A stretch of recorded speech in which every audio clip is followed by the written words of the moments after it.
So today I want to talk to you about my 2 goldmine things to do when you're breastfeeding. Now, I'm not really one for many like tips and tricks, like accessories. So this is actually kind of a big deal for me. So let's get into it. Silverettes. They are pure silver. These babies are amazing. They're antimicrobial, antifungal, antibacterial. Naturally. And they also have anti-inflammatory agents.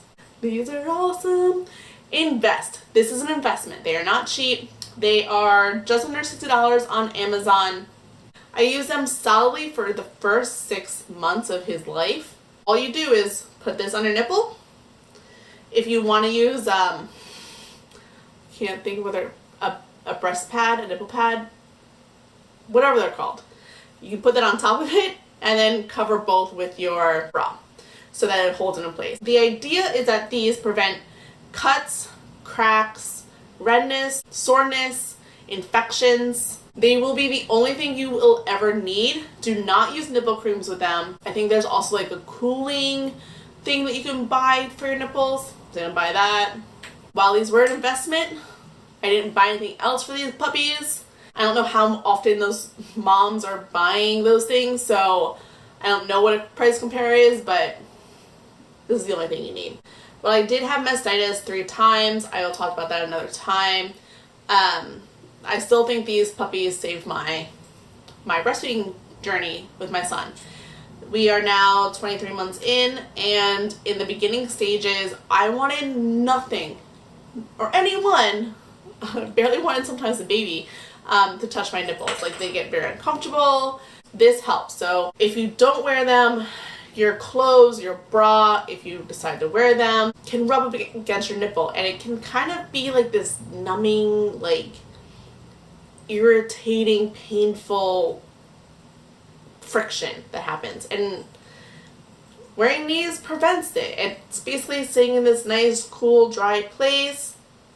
If you have like any cuts or scrapes or bites, you can put a drop or 2 of breast milk in here and then put it on your nipple, and then the breast milk can help heal it quicker. So I wore these every day for 6 months, and then I was part of a breastfeeding support group, and there was another mom in there who was using them.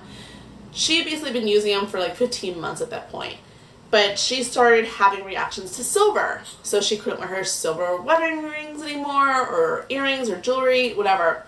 And so it freaked me out, and when I heard that, I was like, just stop using them.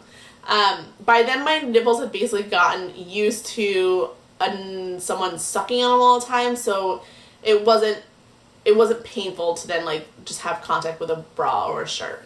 I now keep these in my room, readily available in case like someone bites me while they're nursing, especially when they were teething and they were just first coming in and was just learning, they're there, how to use them. Those babies still saved me during that period of time. I would just leave a little breast milk in there, put them on, and within a day they felt so much better, and there was no cuts or scrapes, there were no infections. Amazing. Number 2, the Hakka. So this is a silicone breast pump. It is a pump. My lactation consultant told me about this because I was complaining about how when I was nursing the baby, the other boob was just whoosh everywhere. And so then I would be sitting in a pile of milk, it'd be all over the baby. It wasn't fun. She actually recommended this. So I guess he was born on Tuesday. I think we went to see her on Friday. So whatever that is. She said, get this. What you do is you fold this down, fold down, you squeeze down here, and you put it on your nipple, let go, and it just creates a suction. So your nipple's going to be about right here, and then it just pours and it collects all your breast milk. So 1, it's no longer all over you or the baby, and 2, you now have a nice little reserve of breast milk for your son or your baby. The first month I actually had a ridiculous amount stockpiled already just because of this and just because of nursing. I wasn't pumping separately. It was all this.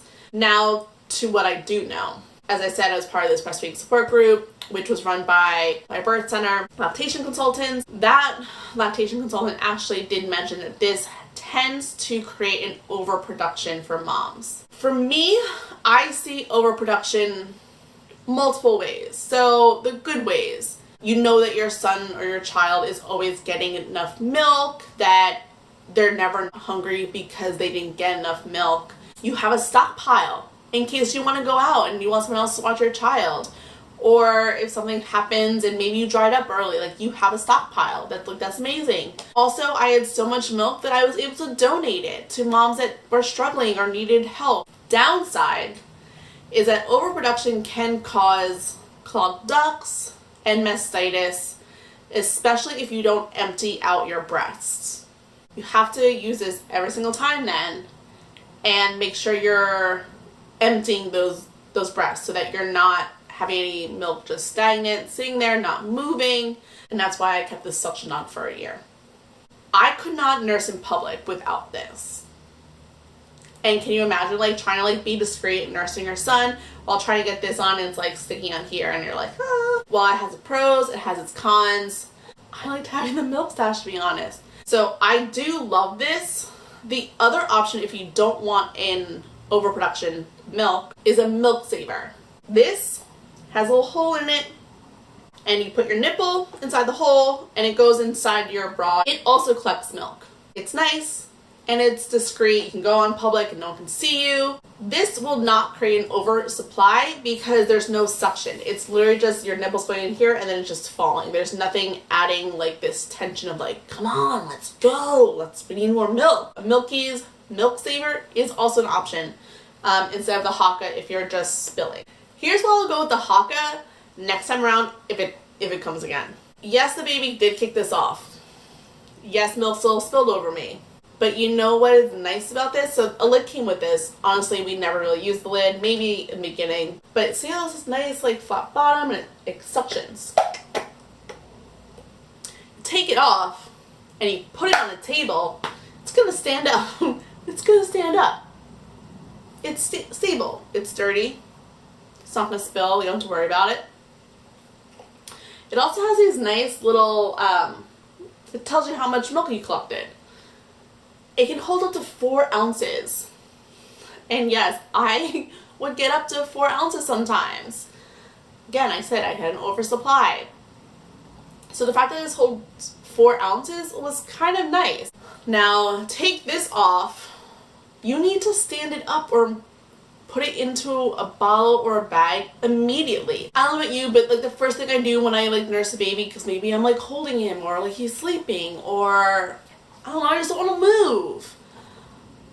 How am I supposed to get up and put this to a bag and put it in the fridge? Okay, I realized I could probably have brought a bag over, set it down with me, but what if I only have one hand? And then so now I gotta like open the bag with one hand and like put... No, rather than Hakka, guys, I'm sorry, it's easy. But yeah, so Brett's Hakka must-haves for breastfeeding. They're just life-changing. And they made life so much simpler. I will link the 2 websites for both of them in the description below. If you have any questions, let me know. Have a good day, mamas.